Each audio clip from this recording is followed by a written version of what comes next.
निश्चित जब वो आपको जब करने का परेशानी लग रहा था, अभी सोनिया जी को भी यहाँ पर रोकना पड़ेगा। हिजाब पर कर्नाटक हाई कोर्ट की बड़ी टिप्पणी।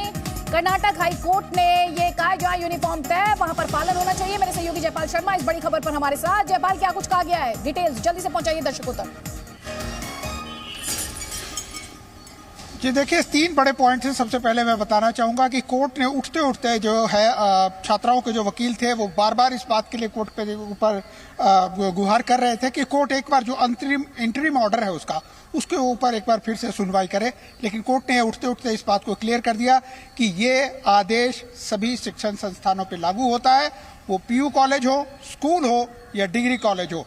जहां यूनिफॉर्म है वहां ये नियम लागू होंगे और ये नियम टीचर्स पे लागू नहीं होंगे। यानी कि जो कुछ तस्वीरें आ रही थी जिसके अंदर में टीचर्स को भी हिजाब उतार करके अंदर जाना पड़ा था, तो वो टीचर पे नहीं लागू होंगे।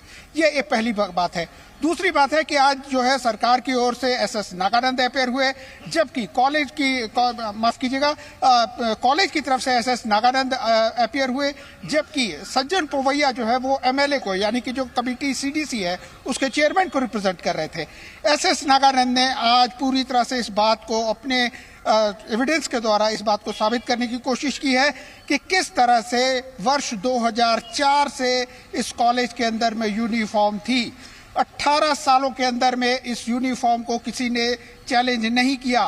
किस तरह से अचानक दिसंबर के अंदर में जो है सीएफआई की एंट्री होती है इस पूरे मामले के अंदर में और वो पूरे माहौल को खराब करके रख देता है। उन्होंने कहा कि एक सीएफआई एक इस तरह का संगठन है जो कहने के लिए तो छात्र संगठन है, लेकिन जिस तरह से वो चीजों को कर रहा है उससे लगता है कि वो अराजकता फैलाना चाहते हैं। एक तरह से उन्होंने कहा कि इस पूरे हिजाब मामले को प्रोपोगेट करने के लिए, इसका ड्रम पीटने के लिए और इसको फैलाने के लिए CFI campus front of India जिम्मेदार है। उसके बाद भी उन्होंने कई तरह की ऐसी तकरीरें दी हैं, लेकिन उससे पहले मैं सज्जन पोवैया की बात करना चाहूंगा जो एमएलए को रिप्रेजेंट कर रहे थे। उन्होंने इस बात को सेकुलरिज्म को पकड़ा। उन्होंने कहा कि इस बात को पूरी तरह से नकार दिया कि एमएलए अगर किसी पार्टी का है तो उसे किसी पार्टी की आइडियोलॉजी से नहीं जोड़ के देखना चाहिए, क्योंकि एमएलए अलग अलग पार्टी के होते हैं। एमएलए का कर्तव्य है एक चेयरमैन के रूप में स्कूल के अंदर में एक सेकुलर वातावरण को बनाए रखना, और उसके लिए अगर यूनिफॉर्म है तो वो है। Presenting B News app available on Google Play and App Store. Download it now.